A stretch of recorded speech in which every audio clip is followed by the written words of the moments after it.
Using DPX Zero Span to analyze an amplitude ramp. Zero Span can be used to determine both slow and rapid changes in a signal. Here we see a signal that has been ramped over a broad range of amplitude. Amplitude changes are in 2 dB steps. Each step should last 10 milliseconds. 80 dB of amplitude changes occurs in approximately 160 milliseconds. Then the attenuator resets and sweeps again, causing a total cycle time on the order of 0.25 seconds. The DPX spectrum display clearly shows the amplitude variations in the frequency domain, but Zero Span will allow us to examine the time domain nature of the signal in greater detail.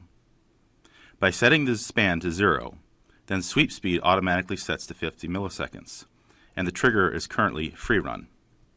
Changing the sweep speed to 2 seconds allows us to see multiple cycles of signal ramp.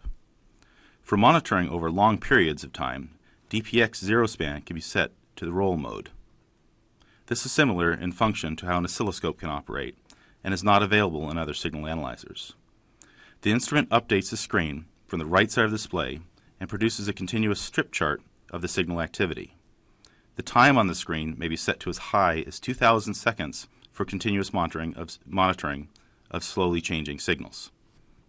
Now let us look at the detail of the amplitude switches.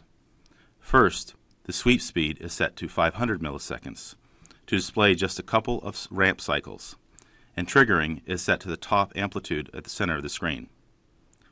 Decreasing the sweep time to 50 milliseconds and observing the signal in the DPX points out immediately the issue with this ramp. The dwell time for each amplitude step is not consistent. This is seen in the steps leading up to and turn off of the signal. DPX Zero Span can be used for both slowly changing signals and capturing elusive transients, a capability not found in traditional Zero Span.